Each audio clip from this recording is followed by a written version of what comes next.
Hello friends, मैं अंबिका कुमारी स्वागत करती हूँ आपके अपने चैनल पे। जनरल साइंस के क्वेश्चंस हम यहाँ पे कर रहे हैं और यहाँ पे आप देख सकते हैं दृष्टि आईएएस की दृष्टि द विज़न की ये बुक है एनसीईआरटी की। और यहाँ पे आपको पूरा एनसीईआरटी 6 से लेके 12 तक दिया गया है, जो एक क्वेश्चंस के फॉर्म में आपको ये मिलेगा। और ये चैप्टर वाइज है, ये पूरी बुक है, आप देख सकते हैं। क्लास 6 का ये पूरा चैप्टर है यहाँ पे, और ये क्लास 6 का मैंने आपको पूरा कंप्लीट करवाया है। तो यहाँ पे अगर मैं बात करूँ बीपीएससी एग्ज़ाम की, बीपीएससी की, तो बीपीएससी टीआरई में आपका यहाँ से क्वेश्चन बहुत ज़्यादा, इनफैक्ट मैं ये बोलूँ कि सारे ही क्वेश्चन यहीं से पूछे गए थे। सारे क्वेश्चंस आपके एनसीईआरटी से ही पूछे गए। तो यहाँ पे आपको बहुत ज़्यादा ज़रूरी है कि क्वेश्चन जो है आप एनसीईआरटी के करें। तो यहाँ पे आपको जो है ना, जितनी भी बातें एनसीईआरटी में दी गई हैं उसको एक क्वेश्चंस के फॉर्म में एक्सप्लेनेशन के ज़रिए करवाया गया है। और मैंने आपको क्लास 6, क्लास 7 और क्लास 8 की कंप्लीट जो है क्वेश्चंस करवा दिए हैं। उसको आप ज़रूर जाके देखिएगा, जनरल साइंस के प्लेलिस्ट में आपको मिल जाएगा। 6, 7, 8 भी अगर आप देख लेते हैं तो मोर देन इनफ है। इसके बाद कुछ ऐसे कॉन्सेप्ट हैं जो आपके पूछे जाते हैं 9 और 10 से, तो वो भी हम तो सारा ही कर रहे हैं, पर मैं आपको बताते भी चलूँगी कि कौन सा टॉपिक है जिससे क्वेश्चन आपका पूछा जा रहा है। तो अभी हम क्लास 9 में चल रहे हैं। क्लास 9 का हमारा 2 क्लास हो चुका है, उसको भी आप जाके देख सकते हैं। और अब हम स्टार्ट करेंगे। यहाँ पे देखिए, तो ये क्लास 7 के सारे चैप्टर्स हैं और ये क्लास 8 के सारे चैप्टर्स हैं। सारे चैप्टर्स आपको करवा दिए गए हैं, तो आप जाके ज़रूर देखिएगा। क्लास 9 में हमने जो है 8 चैप्टर 8 तक हमने कंप्लीट किया है, गति। ठीक है, आज जो है हम बल तथा गति के नियम से स्टार्ट करेंगे। तो क्वेश्चंस देखिए, अगर आप ऐसा सोचिएगा कि पूरा एक एक कॉन्सेप्ट जो है ना, एक जैसे ये एक टॉपिक है ना, इसमें 2-3 दिन लगता है आदमी को समझने में, इसको पढ़ाने में। पर मैं आपको पढ़ा नहीं रही हूँ यहाँ पे, मैं आपको क्वेश्चन प्रैक्टिस करा रही हूँ। और क्वेश्चन प्रैक्टिस हम एक्सप्लेनेशन के ज़रिए करेंगे ताकि आपको उसका एक्सप्लेनेशन भी समझ में आए और चीज़ें कॉन्सेप्ट आपको समझ में आए। क्वेश्चंस करेंगे तभी आपको इसका मतलब समझ में आएगा कि ऐसे क्वेश्चंस आप कर पा रहे हैं या नहीं। आप सीटेट का अगर एग्ज़ाम दे रहे हैं, सीटेट के जो भी विद्यार्थी हैं जो आपके टच में है, जो मैथ साइंस से लेके सीटेट कर रहे हैं, उनको भी आप ये प्रीफर कर सकते हैं। शेयर ज़रूर कर दीजिएगा ताकि उनको भी हेल्प मिल जाए। तो एनसीईआरटी यहाँ पे जो है कंप्लीट हम करवाएंगे। और चलिए 9 हम स्टार्ट करेंगे यहाँ पे चैप्टर नंबर 9 से। तो अभी तक मेरे चैनल पे आप नए हैं तो सब्सक्राइब करके बेल आइकन प्रेस कर दीजिए ताकि मेरे सभी वीडियोस आपको मिल सके। तो जनरल साइंस हम यहाँ पे कंप्लीट करेंगे। मैं आपको बता दूँ जनरल साइंस क्यों इम्पॉर्टेंट है, क्योंकि यहाँ से आपके 8 क्वेश्चन लगभग जो है 6 to 8 में पूछे जाते हैं। और 1 to 5 में ये आपके लगभग 20 से 22 क्वेश्चन आपके पूछे जाते हैं। तो काफ़ी इम्पॉर्टेंट फैक्टर होता है यहाँ से आपका। तो इसीलिए चलिए स्टार्ट करेंगे हम और आज इसकी तरफ आगे बढ़ेंगे। अगर आपने बीपीएससी का एग्ज़ाम आप दे रहे हैं तो आपको मैं बता दूं कि भारतीय राष्ट्रीय आंदोलन हमने पूरा थ्योरी वाइज कंप्लीट करवाया है, तो वो भी जाके आप देख सकते हैं। उसकी प्लेलिस्ट मिल जाएगी आपको, तो वहाँ से जाके आप ज़रूर देखिएगा, बहुत ज़्यादा बेनिफिशियल रहेगा आपके लिए। चलिए अब हम स्टार्ट करते हैं। देखिए यहाँ पे हम चैप्टर नंबर 9 में पहुँच चुके हैं, बल तथा गति के नियम। तो क्वेश्चन आपका यहाँ से ना कुछ सिचुएशनल क्वेश्चन पूछा जा सकता है यहाँ से। वैसे आप देखिए यहाँ पे आप क्वेश्चंस को सही कर पा रहे हैं या नहीं। वस्तुओं द्वारा अपनी गति की अवस्था, यहाँ पे आपको बताना है कौन सा कथन सही है। कथन पढ़ लेते हैं। वस्तुओं द्वारा अपनी गति की अवस्था में परिवर्तन का प्रतिरोध करने की प्रवृत्ति को घर्षण कहते हैं। तो क्या ये बात आपका सही है? तो वस्तुओं द्वारा गति की अवस्था में परिवर्तन या प्रतिरोध करने की प्रवृत्ति को घर्षण कहते हैं। तो ये आपका जो है गलत हो जाएगा। यहाँ पे आगे चलते हैं। घर्षण बल सदैव वस्तु की प्रतिरोध करता है, बिल्कुल, तभी तो घर्षण होगा ना। अगर इस तरफ से कुछ चीज़ें ऐसे हैं और आप इधर से मान लीजिए बॉल जा रही है, तो ये घर्षण हो रहा है ना। सही, तो हमेशा ही प्रतिरोध करता है। तो आपका सेकंड नंबर तो सही है। सभी वस्तुओं का जड़त्व समान होता है, ये गलत है। सभी वस्तुओं का जड़त्व समान नहीं होता है। तो यहाँ पे आपको सही बताना है और केवल 2 ही आपका सही है, यानी बी ऑप्शन आपका सही हो जाएगा। तो आप इसके एक्सप्लेनेशन को देख लेंगे तो और भी ज़्यादा इम्पोर्टेंट रहेगा। चलिए देख लेते हैं यहाँ पे कथन। देखिए आपका क्यों गलत था पहला कथन, क्योंकि वस्तुओं द्वारा अपनी वस्तुओं द्वारा अपनी गति की अवस्था में परिवर्तन का गतिरोध करने की प्रवृत्ति को क्या कहते हैं? जड़त्व कहते हैं। ठीक है, घर्षण नहीं कहते हैं यहाँ पे। इसको ध्यान में रखेंगे कि वस्तुओं द्वारा अपनी गति की अवस्था में परिवर्तन का प्रतिरोध करने की प्रवृत्ति को क्या कहते हैं? जड़त्व कहते हैं। घर्षण बल सदैव वस्तु की गति का प्रतिरोध करता है, वस्तु की गति का प्रतिरोध करता है। ठीक है, आगे देखते हैं। क्योंकि भारी वस्तुओं का जड़त्व अधिक होता है, मात्रात्मक रूप से किसी वस्तु का द्रव्यमान उसके जड़त्व की माप है, इसका SI मात्रक kg में होता है। तो ये सभी बातों को ध्यान में रखना है। चलिए आगे बताना है यहाँ पे। तो यहाँ पे नियम से संबंधित प्रश्न दिए गए हैं। तो देखिए यहाँ पे आपका तीनों नियम जो है वो आपका दिया गया है और काफ़ी इम्पॉर्टेंट है। तो यहाँ पे ये ध्यान में रखेंगे। गति का पहला नियम क्या कहता है आपका? कि वस्तु अपनी विरामावस्था अथवा सरल रेखा पर एक समान रेखीय गति की अवस्था में तब तक बनी रहती है जब तक कि कोई असंतुलित बल कार्य न करे। तो ये बिल्कुल सही है। एनर्सिया कहते हैं इसको हम इंग्लिश में, और ये काफ़ी इम्पॉर्टेंट है। यहाँ पे देखिए ये दो चीज़ आपको यहाँ पे जो है की पॉइंट की तरह याद रखना है कि विरामावस्था में जब बात की जाए तो प्रथम गति का प्रथम नियम का बात किया जा रहा है, या सरल रेखा पर एक समान गति की अवस्था में होता है तो आपका वो क्या हो जाता है? प्रथम गति का नियम यहाँ पे आपका होगा। द्वितीय नियम में क्या है? किसी वस्तु की संवेग परिवर्तन की दर वस्तु पर आरोपित असंतुलित बल के समानुपाती एवं बल की दिशा में होती है। तो एक बात तो ये ध्यान रखिएगा कि न्यूटन का जो नियम है ना, न्यूटन के जो गति के नियम है, तो पहला जो नियम है उसको जड़त्व का नियम भी हम कहते हैं। ठीक है, तो विरामावस्था ये आपको याद रखना है। इसमें देखिए आपका कई बार क्वेश्चन ऐसे भी पूछ लिया जाता है कि जैसे कि चलती हुई गाड़ी के अचानक रुक जाने पर उसमें बैठे यात्री आगे की ओर झुक जाते हैं। तो आगे की ओर झुकेंगे कि पीछे की ओर झुकेंगे, बाएं झुकेंगे, दाएं झुकेंगे, ऐसे क्वेश्चन आपका पूछा जाता है। तो आगे की ओर झुकते हैं, क्यों? क्योंकि इनर्सिया की वजह से, जड़त्व की वजह से। जड़त्व को ही इंग्लिश में इनर्सिया कहते हैं। तो ये आपका एक आता है। फिर इसके बाद एक क्वेश्चन ये भी पूछा जाता है कि कम्बल को हाथ से पकड़कर डंडे से पीटने पर धूल के कण झड़कर गिर जाते हैं। तो वो धूल क्या है? उसके अंदर असमान गति से पड़े हुए हैं, लेकिन डंडे से मारे जब तक, यहाँ पे लिखा है ना, असंतुलित बल कार्य जब तक नहीं करेगा। तो यहाँ पे जब डंडे से मारा जाता है तब वो धूल के कण नीचे गिरते हैं। तो ये कौन सी गति है? फर्स्ट होगा, पहला गति का नियम होगा। और द्वितीय गति के नियम में आपका क्या होता है? तो संवेग जो परिवर्तन की दर है वस्तु पर आरोपित असंतुलित बल के समानुपाती एवं बल की दिशा में होती है। यहाँ पे आपका क्या होता है? फोर्स डाई प्रोपोर्शनल होता है, इक्वल टू dt। मतलब एक न्यूटन, यहाँ पे अगर मैं बात करूँ, एक मिनट, यहाँ पे अगर मैं बात करूँ तो फोर्स का यहाँ पे ये फॉर्मूला होता है F=ma। जो फॉर्मूला होता है ये आपका सेकेंड लॉ के अंदर ही आता है। ठीक है, इसको ध्यान रखना है। यही बात यहाँ पे फॉर्मूले के रूप में अगर लिखा जाए तो आप इसको ऐसे लिखेंगे, डाई प्रोपोर्शनल, इस तरह से आपका लिखाएगा। ठीक है, और ये इसका फॉर्मूला होता है। क्वेश्चन में कभी कभी ये भी आपका पूछ लिया जाता है, तो यही ध्यान रखना है। द्वितीय नियम में क्या है? तो ये आपको याद रखना है कि तृतीय नियम में क्या है? क्रिया प्रतिक्रिया नियम यहाँ पे है। इसको किस नाम से जानते हैं? तो क्रिया प्रतिक्रिया नियम के नाम से जानते हैं, एक्शन रिएक्शन के नाम से जानते हैं। जैसे प्रत्येक क्रिया के समान एवं विपरीत प्रतिक्रिया होती है, ये दो विभिन्न वस्तुओं पर कार्य करती हैं। तो कैसे होगा? जैसे रॉकेट का आगे बढ़ना पूछा जाएगा आपसे, रॉकेट का आगे बढ़ना किस गति के नियम पर है? तो तृतीय गति के नियम पे है। नोट कर लीजिए इसको। बंदूक की गोली चलाते समय पीछे की ओर झटका क्यों लगता है? इसी गति के नियम की वजह से लगता है।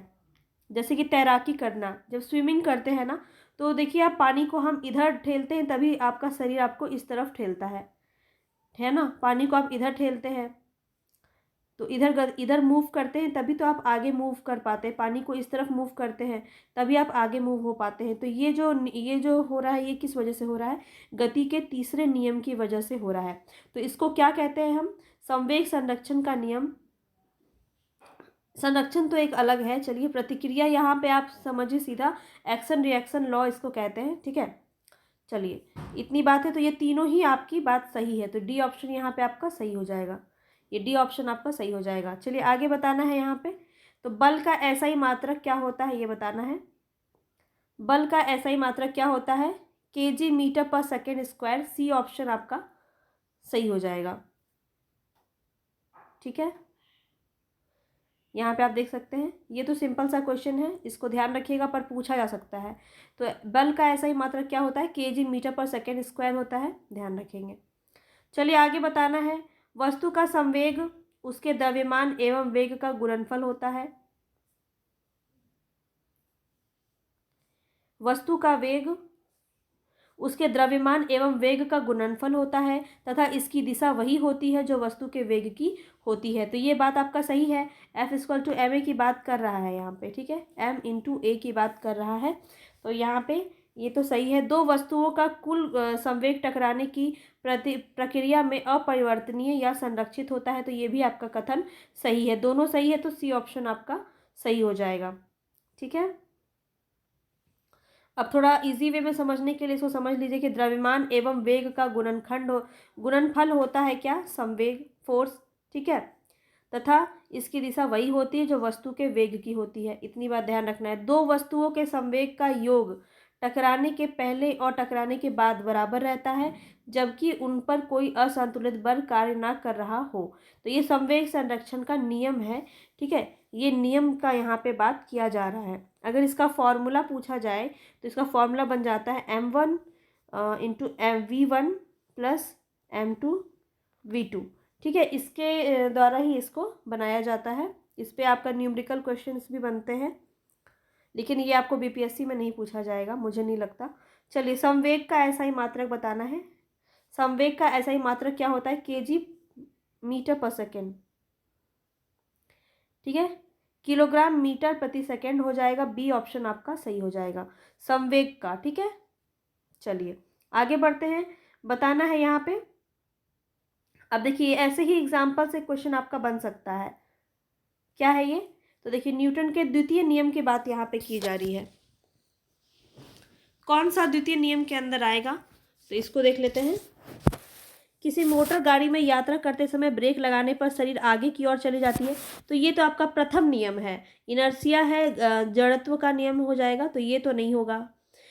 किसी तीव्र गति की कैरम की गोटी या स्ट्राइकर से टकरा कर ढेरी के सबसे नीचे वाली गोटी का ही ढेरी से बाहर निकलना, तो ये क्या होता है, ये आपका तृतीय के अंदर, ये थर्ड लॉ है, तो आपका सेकेंड लॉ यही होगा। फिर क्रिकेट के खेल में कैच लपकने के लिए क्षेत्र रक्षक का गेंद के साथ अपने हाथों को धीरे धीरे पीछे की ओर खींचना, बिल्कुल ये आपका जो है ना, ये आपका सेकेंड लॉ में आता है, तो आपका सी ऑप्शन सही हो जाएगा। केवल एक ही आपका सही है, इसमें दो चार और आता है, मैं आपको बता देती हूँ। एक तो ये बहुत ही फेमस है, ये वाला आपको याद रखना है, ये क्रिकेट वाला अगर आएगा तो ये लॉ नंबर 2 ही होता है। इसके अलावा एक और आता है कि कराटे खिलाड़ी जो होते हैं उनके द्वारा हाथ के प्रहार से ईंटों की पट्टी को तोड़ना, तो ये आपका आवेग होता है, ये भी आपका सेकेंड लॉ के अंदर आता है, J=F/T। ये भी जो आपका आता है, ये भी आपका सेकेंड लॉ में आता है। गाड़ियों में स्प्रिंग या शॉक एब्जॉर्बर लगाए जाते हैं ताकि झटका कम लगे, तो ये भी जो होता है आपका सेकेंड लॉ के अंदर होता है। अधिक गहराई तक कील को गाड़ने के लिए भारी हथौड़े का प्रयोग किया जाता है, तो ये भी आपका जो है सेकेंड नंबर लॉ के अंदर आता है। तो ऐसे आपको दो चार याद रखने हैं, पर ज़्यादातर ये क्रिकेट वाला ही है क्योंकि एनसीईआरटी में दिया गया है, इसीलिए ये इम्पॉर्टेंट हो जाता है, तो इसको ध्यान में रखिएगा। चलिए आगे बढ़ते हैं।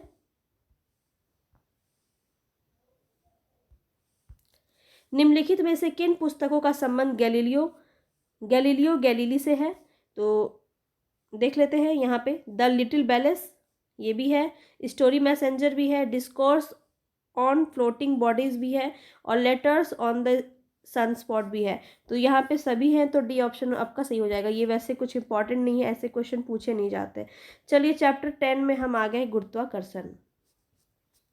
चैप्टर 10 में आ गए, ऐसे क्वेश्चन बहुत ज़्यादा पूछे जाते हैं, और इस बार भी पूछे गए हैं, और इससे पहले बार भी पूछे गए हैं, तो यहाँ पे ये काफ़ी इंपॉर्टेंट है, ध्यान से इसको देखना है। देखते हैं क्वेश्चन क्या है। पहला क्वेश्चन है, पृथ्वी पर गिरती हुई वस्तु पृथ्वी की ओर आकर्षित होती है।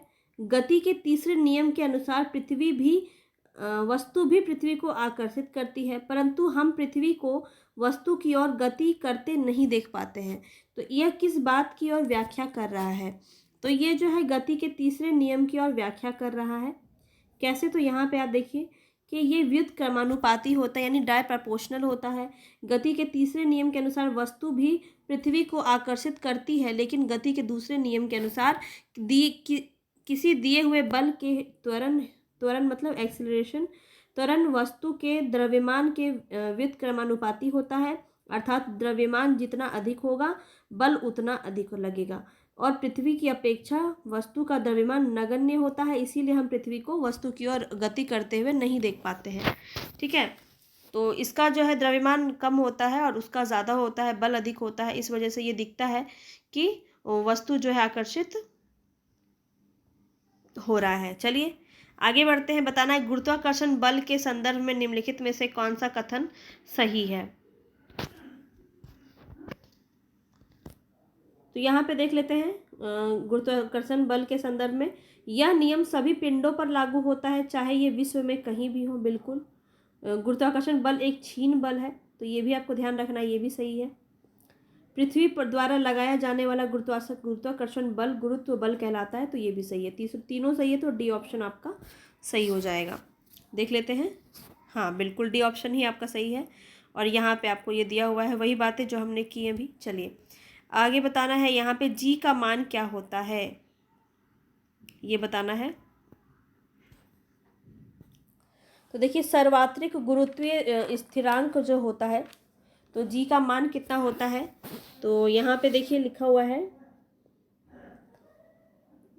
बी, आपको दिख रहा है ऑप्शन यहाँ पे। एक्यूरेट देखा जाए तो 6.67 इंटू 10⁻⁻11 इतना ही होता है। ठीक है, और यहाँ पे आप देखें तो कह सकते हैं ये आपका बी ऑप्शन सही हो जाएगा। तो यहाँ पे देखिए आपको बाकियों का भी दिया हुआ है, इसको भी ध्यान से देख लीजिए। यहाँ पे देख लीजिए गुरुत्वीय त्वरण मान कितना होता है। गुरुत्वीय त्वरण जो होता है वो कितना होता है, 9.8 मीटर पर सेकेंड। पृथ्वी का द्रव्यमान इतना होता है, और पृथ्वी की त्रिज्या कितनी होती है, यहाँ पे आप देख सकते हैं। ठीक है, तो 6.4 इंटू 10⁻6 मीटर जो है आपका ये पृथ्वी की त्रिज्या होती है। चलिए आगे बढ़ते हैं। बताना है कौन सा दाब दाब का एसआई मात्रक क्या है। तो दाब का एसआई मात्रक होता है आपका न्यूटन प्रति वर्ग मीटर। ठीक है, न्यूटन प्रति वर्ग मीटर दाब का एसआई मात्रक याद रखेंगे। ठीक है, ये आपको ध्यान में रखना है।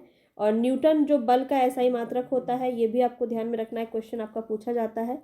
वैज्ञानिक बैलेंस पास्कल के सम्मान में दाब के एसआई मात्रक को पास्कल भी कहते हैं, ये ध्यान रखना है। पास्कल को कैसे व्यक्त किया जाता है, पीए से। और गुरुत्वीय स्थिरांक का मात्रक कितना होता है, तो न्यूटन मीटर स्क्वायर केजी, यहाँ पे आप देख सकते हैं। और ये केजी मीटर क्यूब, ये हो जाता है घनत्व का मात्रक। तो ये तीनों ही आपको पॉइंट ध्यान में रखना है। वैसे आपका ज़्यादातर ऐसा ही क्वेश्चन पूछा जाता है, दाब का एसआई मात्रक क्या होता है, इस तरह क्वेश्चन पूछा जाएगा। चलिए आगे बताना है नेक्स्ट क्वेश्चन पे। बताएंगे कागज की एक शीट तथा एक पत्थर को एक साथ समान ऊंचाई से पृथ्वी पर छोड़ने पर निम्नलिखित में से क्या होगा। तो ऐसे क्वेश्चन आपके बहुत ज़्यादा पूछे जाते हैं। क्या होगा, तो कागज के कम द्रव्यमान के कारण वह पत्थर के बाद ज़मीन पर पहुंचेगा। कागज पर लगने वाले घर्षण के कारण वह पत्थर के बाद ज़मीन पर पहुंचेगा। तो द्रव्यमान के कारण नहीं पहुंचेगा, घर्षण के कारण पहुंचेगा, यानी कि बी ऑप्शन ही आपका यहाँ पे सही हो जाएगा। दोनों एक साथ ज़मीन पर पहुंचेगा नहीं, पत्थर पर लगने वाले गुरुत्व के कारण कागज से पहले पहुंचेगा पत्थर, तो ये भी आपका गलत हो जाएगा। घर्षण के कारण पहुंचता है, तो बी ऑप्शन आपका सही हो जाएगा। चलिए आगे बढ़ते हैं। नेक्स्ट क्वेश्चन है यहाँ पे, बताना है कौन सा कथन सही है। गुरुत्वीय बल जो है पृथ्वी के केंद्र से दूरी बढ़ने पर बढ़ता है, परंतु ध्रुवों से विषुवत वृत्त की ओर घटता है, तो ये आपका कथन तो गलत है। किसी वस्तु का उल्टा बता दिया है। किसी वस्तु का द्रव्यमान पृथ्वी पर या अन्य ग्रह पर भी उतना ही रहता है परंतु भार स्थान के साथ परिवर्तित होता है। बिल्कुल, ये आपका बहुत ही इम्पॉर्टेंट फैक्ट है, पॉइंट है, कॉन्सेप्ट है, जो भी कहें आप। तो बी ऑप्शन आपका सही है और यहाँ पे राइट ऑप्शन बी है, मतलब कि सेकंड नंबर आपका सही है। तो ये आपको ध्यान रखना है कि किसी भी ग्रह पे कहीं भी होंगे तो आपका द्रव्यमान तो उतना ही होगा लेकिन भार में अंतर होता है। ठीक है, भार में अंतर होता है। द्रव्यमान और भार दोनों में क्या अंतर है मुझे कमेंट बॉक्स में बताइए। चलिए आगे बढ़ते हैं।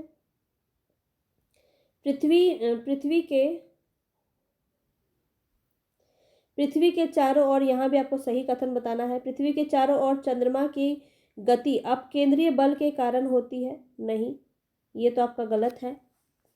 चंद्रमा का द्रव्यमान पृथ्वी की अपेक्षा कम है, तो ये तो आपका जो है सही है, सेकंड सही है, यानी कि बी ऑप्शन आपका सही हो जाएगा। तो पृथ्वी के चारों ओर जो है यहाँ पे अभिकेंद्रीय बल और अपकेंद्रीय बल में आपको अंतर समझना है। जैसे सूर्य के चारों ओर अगर ग्रह की गति हो रही है, यहाँ पे सूर्य और ऐसे गति हो रही है, तो ये क्या है, आपका अभिकेंद्रीय बल है, यानी सेंट्रीपेटल बल फोर्स होता है। और लेकिन अब अपकेंद्रीय बल क्या होता है, तो ये बल बाहर की ओर लगता है, सेंट्रीफ्यूगल फोर्स कहते हैं इसको, सेंट्रीफ्यूगल फोर्स कहते हैं। जैसे इसमें हम क्या कहें, क्रीम निकालने वाली मशीन जो होती है वो इसके अंदर आती है। ठीक है, चक्रीय झूले होते हैं ना, चक्रीय झूले जो होते हैं वो आपके इसी के अंदर आते हैं, अपकेंद्रीय बल के अंदर आते हैं। तो इस तरह की चीज़ें जो है अपकेंद्रीय बल में आती है। तो पृथ्वी के चारों ओर चंद्रमा की गति जो है वो अपकेंद्रीय बल नहीं है बल्कि अभिकेंद्रीय बल के अंदर आती है। ठीक है, चलिए चलते हैं आगे। ये आपको देखिए कुछ डेटा दिया है, इसको ध्यान में रखिए। त्रिज्या, पृथ्वी का द्रव्यमान तथा त्रिज्या क्या है, जबकि चंद्रमा का द्रव्यमान कितना होगा और त्रिज्या कितना होगा। ठीक है, ये क्वेश्चन ध्यान में रखिएगा। और ये क्वेश्चन देखिए सीटेट का काफ़ी जो है इम्पॉर्टेंट क्वेश्चन है। यहाँ पे सीटेट में ये काफ़ी ज़्यादा पूछा जाता है। चंद्रमा पर किसी वस्तु का भार पृथ्वी पर भार की तुलना में कितना होगा, तो 1/6 भाग होगा। ठीक है, 1/6 जो भाग है वो आपका पृथ्वी पर भार की तुलना होती है चंद्रमा से। चलिए आगे बताना है। यहाँ पे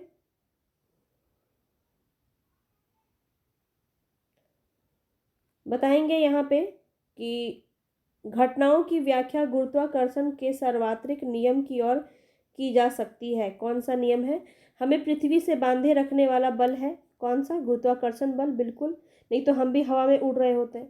पृथ्वी के चारों ओर चंद्रमा की गति, ये भी होता है गुरुत्वाकर्षण बल से, ये भी सही है। सूर्य के चारों ओर ग्रहों की गति, ये भी गुरुत्वाकर्षण बल के वजह से होता है। चंद्रमा तथा सूर्य के कारण ज्वार भाटा, ये भी आपका गुरुत्वाकर्षण बल से होता है। तो चारों ही सही है, तो डी ऑप्शन आपका सही हो जाएगा। ठीक है, ये फैक्ट्स आपको पता होंगे। चलिए आगे बढ़ते हैं। यहाँ पे नेक्स्ट क्वेश्चन है, रेत में खड़े होने पर किसी वस्तु के पैर रेत में धंस जाते हैं लेकिन लेटने पर उसका शरीर अपेक्षाकृत कम धंसता है, ऐसा क्यों होता है। तो बल योग्य पृष्ठ का क्षेत्रफल और व्यक्ति का भार दोनों घट जाता है, व्यक्ति का भार बढ़ जाता है। बल योग्य पृष्ठ का क्षेत्रफल और व्यक्ति का भार दोनों घट जाता है, बल योग्य का पृष्ठ क्षेत्रफल बढ़ता है और व्यक्ति का भार कम हो जाता है। तो देखिए यहाँ पे आपका ए ऑप्शन सही है, बल योग्य पृष्ठ का क्षेत्रफल और व्यक्ति का भार दोनों घट जाता है। इस वजह से जो है पहले इतना सा जगह ले रहा है, मतलब पैर ही सिर्फ रखा है ना, जब खड़ा है इंसान, अगर इंसान खड़ा है, ये खड़ा है तो ये इतना सा क्षेत्रफल इसने लिया और पूरा बॉडी का जो भार है वो सिर्फ इस पे पड़ रहा है। तो कम क्षेत्रफल की वजह से ऐसा हो रहा है, पर क्षेत्रफल ये घटा हुआ है इस वजह से। अब आप समझ रहे हैं इस बात को। चलिए आगे बढ़ते हैं। देखिए ऐसी जो चीज़ें हैं ना बहुत ज़्यादा एग्ज़ाम में पूछी जाती हैं, तो इसको ध्यान में रखिएगा कि ऊँट का रेत पर आसानी से चल पाना, सेना के टैंक का रेत पर भी आसानी से चलना, कीलों के सिरे का नुकीला होना, चाकू की धार तेज होना तथा भवनों का नींव का चौड़ा होना, ये सब भी इसी के कारण जो है होता है। चलिए आगे बढ़ते हैं। द्रवों के संदर्भ में बताना है, यहाँ पे पूरा क्वेश्चन है ये, सिर्फ यहाँ पे कथन दिया हुआ है। चलिए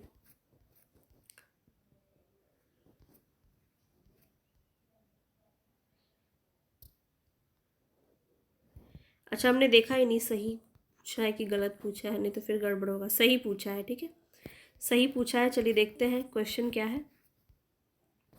द्रवों के संदर्भ में बताना है, तो किसी तरल या जिसे हम द्रव कहते हैं में डुबाए जाने पर सभी वस्तुओं का उत्प्लावन बल लगता है। ये आपका सही है। बल के घनत्व से अधिक घनत्व की वस्तुएं द्रव पर तैरती है, नहीं डूब जाती है, ये गलत है। द्रवों के घनत्व को मापने के लिए हाइड्रोमीटर का प्रयोग करते हैं, ये भी सही है। तो 1 और 3 सही है। 1 और 3 आपका कहाँ है? सी ऑप्शन में आपका है। चलिए सी ऑप्शन आपका सही है। इसमें तो कुछ ऐसा बताने वाला बात है नहीं। चलिए आगे बढ़ते हैं। तो यहाँ पे देखते हैं कौन सा अब आगे है आपका। विशेषता बतानी है। सभी विशेषताएं निम्नलिखित में से किसकी है, किसकी दी हुई है? तो उन्होंने गुरुत्वाकर्षण के सार्वत्रिक नियम की खोज की। किसने की? उन्होंने गणित की एक नई शाखा कलन की खोज की है। उन्होंने गति के नियम का प्रतिपादन भी किया है। अब तो आप समझ जाएंगे, न्यूटन। डी ऑप्शन आपका सही हो जाएगा। चलिए हम आगे अब 10th नंबर अपने चैप्टर पे 10th नंबर चैप्टर पे आ गए हैं और यहाँ पे कार्य और ऊर्जा से क्वेश्चन है। देखते हैं क्या है इसमें। चलिए तो कार्य और ऊर्जा एक एक चैप्टर काफ़ी इम्पॉर्टेंट है और देखिए यहाँ पे ना बहुत सारी बातें हम आपको बता सकते हैं, लेकिन ये कॉन्सेप्ट का क्वेश्चन नहीं, क्लास नहीं है। यहाँ पे मैं आपको थ्योरी नहीं करवा रही हूँ, क्वेश्चंस कर रहे हैं हम। तो क्वेश्चंस में हम बहुत ज़्यादा हद तक भी डिस्कशन नहीं कर सकते, वरना सभी बोर हो जाएंगे और कोई फिर क्लास को देखेगा नहीं। लेकिन मैं आपको बता दूँ कि कार्य का क्या फॉर्मूला होता है जहाँ से आप वर्क निकाल सकते हैं। तो F equal to force into displacement जो होता है, F equal to F D, work equal to F into D जो है आपका, ये आपका वर्क निकालने में काम आता है। और वर्क कार्य का एसआई यूनिट क्या होता है? जूल होता है। कुछ बातें हैं जो ध्यान रखनी है इसमें। और सीजीएस यूनिट क्या होता है? अर्ग। अर्ग होता है सीजीएस यूनिट, ठीक है, सीजीएस यूनिट, सीजीएस यूनिट इसका अर्ग होता है। और 1 जूल बराबर, ये क्वेश्चन आपका काफ़ी पूछा जाता है तो ध्यान रखेंगे, 1 जूल बराबर 10⁻7 अर्ग होता है। बस इतनी बातें आपको नोट करनी है, नोट कर लीजिए। बाकी इसमें और कुछ वैसा खास है नहीं। तो चलिए यहाँ पे फॉर्मूला पे अगर हम बात करें, अगर साइन थीटा में अगर आपका क्वेश्चन पूछ लिया जाए तो बस याद रखिएगा एक ही फॉर्मूला होगा, वर्ग equal to F into D तो है ही, इंटू कॉस थीटा, ठीक है, इंटू कॉस थीटा। और कॉस थीटा आपका जो भी डिग्री में दिया होगा उस हिसाब से आपका ये क्वेश्चन बनता है आगे, ठीक है। तो आपको इतने न्यूमेरिकल्स यहाँ पे वैसे नहीं दिए जाएंगे इस एग्ज़ाम की अगर दृष्टि से हम देखें तो, हम वैसे क्वेश्चंस नहीं कर रहे हैं यहाँ पे। चलिए बताना है यहाँ पे आपको कौन सा कथन सही है। किसी पिंड का विस्थापन शून्य है तो बल द्वारा उस पिंड पर किया गया कार्य भी शून्य होगा। तो ये आपका जो बात है बिल्कुल सही है।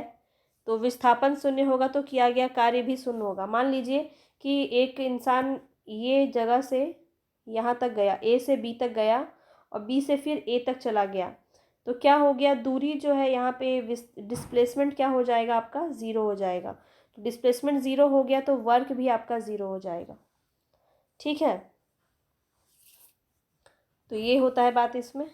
और ऊर्जा को ना तो उत्पन्न किया जा सकता है और ना ही विनाश किया जा सकता है, परंतु इसका एक रूप से दूसरे रूप में रूपांतरण किया जा सकता है। तो ये भी सही है, दोनों ही सही है। तो सी ऑप्शन यहाँ पे सही हो जाएगा, ठीक है। इसको आप चाहे तो पढ़ लीजिएगा, स्क्रीनशॉट ले लीजिए। आगे बढ़ते हैं। बताना है यहाँ जो इम्पोर्टेंट है वो मैं आपको पहले ही बता चुकी हूँ, तो यहाँ पे बहुत ज़्यादा टाइम वेस्ट नहीं करेंगे। चलिए बताना है कौन सा सही नहीं है। नहीं बताना है। कार्य का मात्रक जूल होता है, अभी मैंने आपको बताया। शक्ति का मात्रक क्या होता है? वॉट होता है, ये भी सही है।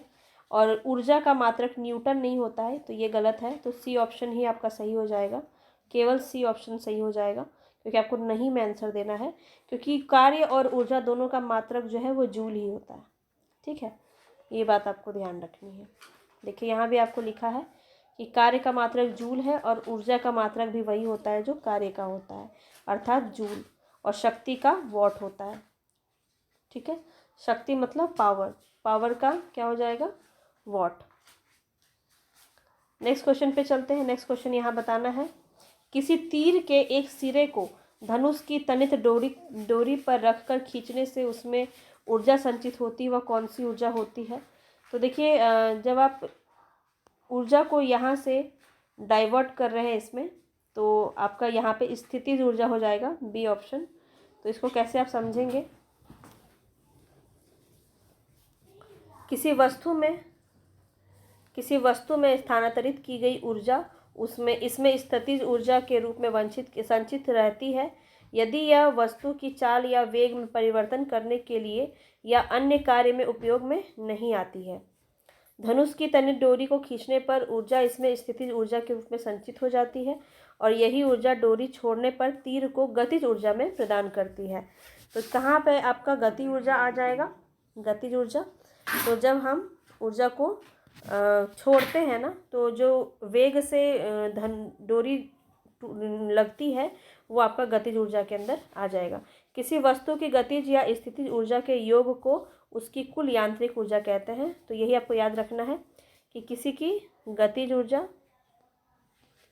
प्लस स्थितिज ऊर्जा क्या हो जाएगा? इक्वल टू यांत्रिक ऊर्जा। अगर उसका यांत्रिक ऊर्जा निकालना है तो इसको प्लस कर देंगे तो निकल जाएगा। चलिए आगे बढ़ते हैं। नेक्स्ट है यहाँ पे ध्वनि, चैप्टर 12 ध्वनि है यहाँ पे। अब देखिए, जो पॉइंट यहाँ पे बोल रही हूँ ना, उसको बस नोट कर लीजिए और उसको बार बार देखते रहिए तो आपको याद रहेगा, क्योंकि अभी इसके कॉन्सेप्ट को पूरे अच्छे से डिटेल में समझाने से आपका एक चैप्टर आपका 2-3 दिन चलेगा फिर। तो इसीलिए हम अभी क्वेश्चंस कर रहे हैं, तो उसी के अकॉर्डिंगली मैं आपको यहाँ पे चीज़ें ऐसे कर रही हूँ ताकि आपके क्वेश्चंस भी हो जाएं और आपके जो है कॉन्सेप्ट भी कुछ हद तक समझ में आपको आ जाए। तो देखिए, ध्वनि के संदर्भ में यहाँ बताना है कौन सा सही नहीं है। ठीक है,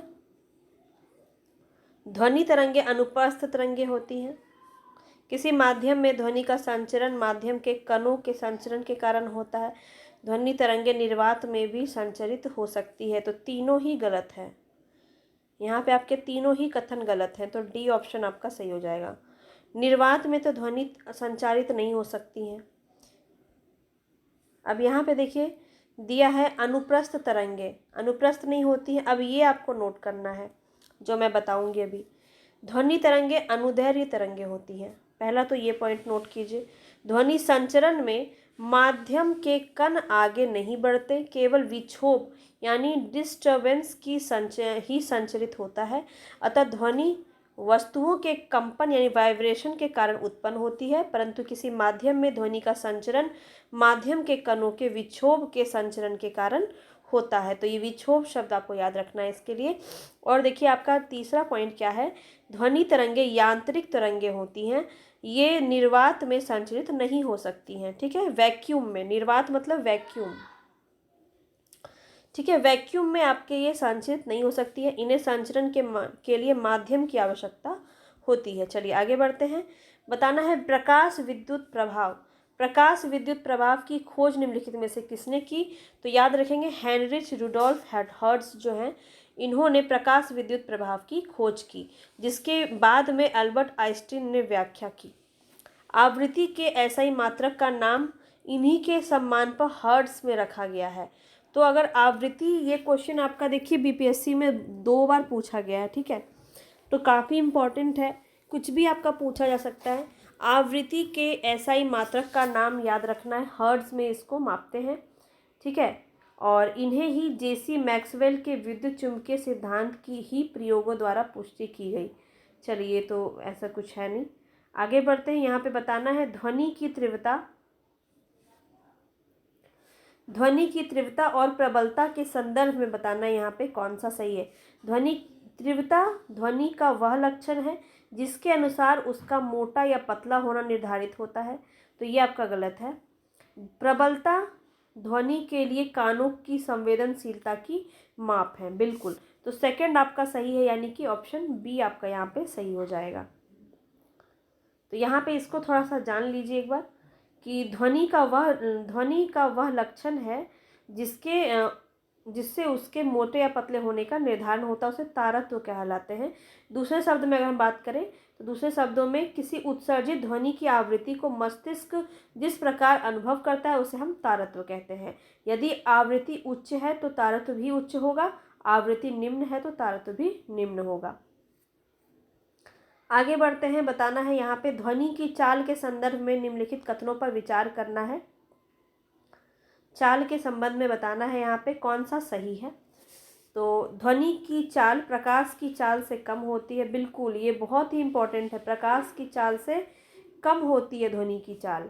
ठोस से गैसीय अवस्था की ओर जाने पर ध्वनि की चाल बढ़ती है, बढ़ती नहीं है बल्कि घटती है। ठोस से गैस की तरफ जाएंगे तो ध्वनि क्या हो जाएगा, धीरे धीरे घटता जाएगा, तो ये गलत है।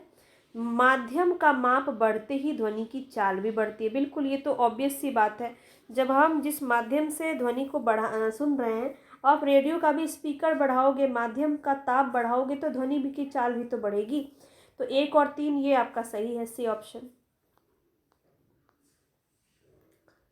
अब आप देखिए कि आपका किस पदार्थ में कितना चाल होता है। वैसे ये क्वेश्चन आपका पूछा नहीं जाएगा, आप एक बार देखना चाहें तो आप इसको देख सकते हैं। ठोस में देखिए यहाँ पे एल्युमिनियम में, निकेल में, स्टील में, लोहा, पीतल, कांच में आपका इतना मीटर पर सेकंड का चाल होता है ध्वनि का, ठीक है। द्रव में देखिए जल में, समुद्री जल में, आसुत जल में, इथेनॉल में, मिथेनॉल में कितना होता है, फिर हाइड्रोजन, हीलियम, वायु और ऑक्सीजन और सल्फर डाइऑक्साइड में कितना होता है। तो सबसे कम अगर हम देखें तो गैस में होता है, ये ऑब्जर्वेशन आप देख सकते हैं इसका। तो सबसे ज़्यादा ठोस में आवाज़ होता है, सबसे कम गैस में ही होता है, ठीक है। चलिए ये बात ये भी नोट कर लीजिएगा आप। आगे बढ़ते हैं। यहाँ पे नेक्स्ट क्वेश्चन है, कौन सा कथन सही है। तो ध्वनि बूम यानी सोनिक बूम जो है, पराध्वनिक गति के कारण उत्पन्न प्रघाती तरंगों से संबद्ध वायु दाब में परिवर्तित होने के वजह से बहुत तेज और प्रबल ध्वनि है, वेरिएशन से होता है, बिल्कुल शॉक वेव। किसी ध्वनि की स्पष्ट प्रतिध्वनि यानी इको सुनने के लिए मूल ध्वनि या परावर्तित ध्वनि के बीच कम से कम 0.1 सेकेंड का समयांतराल आवश्यक है, ये भी कथन आपका सही है। रिवाइब्रेशन अनुरणन जो है बारंबार परावर्तन से ध्वनि में अस्थायित्व की एक स्थिति है, तो ये भी सही है। तीनों सही है, तो 1 2 3 ये तीनों ही सही होगा, डी ऑप्शन आपका। वैसे ये क्वेश्चन इस तरह के आपके नहीं पूछे जाएंगे। आगे देखते हैं। यहाँ पे बताना है कौन सा कथन सही है। तो स्टेथोस्कोप से चिकित्सक रोगी के हृदय की धड़कन सुन सकते हैं, ये पॉइंट नोट कर लीजिए। और एक ही आपका सही है, देख सकते हैं यहाँ, है ना, ऑप्शन 1 सही है, एक ऑप्शन सही है। ये आपका गलत है, कौन सा। सिनेमा हॉल की छत वक्राकार बनाई जाती है जिससे ध्वनि का बारंबार परावर्तन ना हो और ध्वनि स्पष्ट सुनी जा सके। तो देखिए ये जो है आपका गलत कथन यहाँ दिया हुआ है, एक ही सही है, इसको नोट कर लीजिए। स्टेथोस्कोप से चिकित्सक रोगी के हृदय की धड़कन को सुन सकते हैं।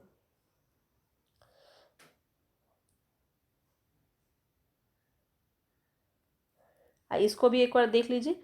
सिनेमा हॉल, कंसर्ट हॉल या सम्मेलन कक्षाओं की छतें वक्राकार बनाई जाती हैं जिससे कि परावर्तन के पश्चात ध्वनि हॉल के सभी भागों में पहुंच सके, और जिसका ध्वनि के बार बार परावर्तन से कोई संबंध इसका नहीं है। लाउडस्पीकर के आकार भी इसी सिद्धांत पर आधारित है। चलिए आगे बढ़ते हैं। तो ध्वनि की श्रव्यता के परिसर यानी रेंज ऑफ हियरिंग के संदर्भ में बताना है कौन सा कथन सही है। तो 5 वर्ष से कम आयु के बच्चे पराश्रव ध्वनियों को सुन सकते हैं। व्हेल तथा हाथी अवसर्व, जबकि डॉल्फिन और चमगादड़ पराश्रव ध्वनियां उत्पन्न करने में सक्षम है। सामान्य मनुष्य के लिए ये क्वेश्चन आपका देखिए पूछा गया है, ये इम्पोर्टेंट है। सामान्य मनुष्य के लिए 20 हर्ट्ज से 20,000 हर्ट्ज तक जो है सुनने का एक रेंज होता है। तो ये तीनों ही कथन आपके सही हैं, तो इसको बस नोट कर लीजिए और 1 2 बार देख लीजिएगा, बस हो जाएगा। कुछ यहाँ पे आप देख सकते हैं।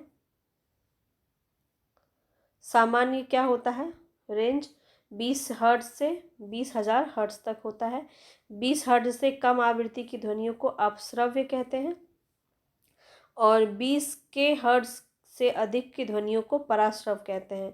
ठीक है, इंफ्रासोनिक और अल्ट्रासोनिक आपको ध्वनि समझ में आ गया होगा। 5, ये तो वही बात फिर दोहरा दिया गया है। जैसे कुत्ते 25 हर्ट्ज तक की ध्वनि को सुन सकते हैं, ये पॉइंट भी आपका कथन में दे सकता है, याद रखिए। तो ऐसे दिया जा सकता है, जैसे जैसे जैसे व्यक्तियों की आयु बढ़ती है उसके कान उच्च आवृत्तियों के लिए कम सुग्राही हो जाते हैं। और यहाँ पे सबका दिया हुआ है, जैसे राइनोसिरस का दिया हुआ है 5 हर्ट्ज तक की जो है वो सुन सकता है। भूकंप आने पे देखिए कुछ जंतु जो हैं वो अलर्ट हो जाते हैं, परेशान हो जाते हैं। तो यही सब के वजह से डॉल्फिन, चमगादड़ और पोरप्राइज और चूहा जो होता है वो पराध्वनि उत्पन्न करने से सक्षम होता है। चलिए आगे बढ़ते हैं। यहाँ पे बताना है ऐसे भागों की सफाई, यहाँ पे पराश्रव ध्वनियों या फिर पराध्वनियों के अनुप्रयोग के बारे में बता रहा है कि ऐसे भागों की सफाई जहाँ तक पहुँचना कठिन है वहाँ तक की सफाई भी इसमें होती है। धातु के ब्लॉड पिंडों में दोषों की जांच, गुर्दे की पथरी और को बारीक कणों में तोड़ना, ये तीनों ही ऑप्शंस यहाँ पे आपके सही हैं। ये आपका प्रयोग में लाया जाता है इन तीनों को। डी ऑप्शन यहाँ पे सही हो जाएगा। चलिए आगे बढ़ते हैं।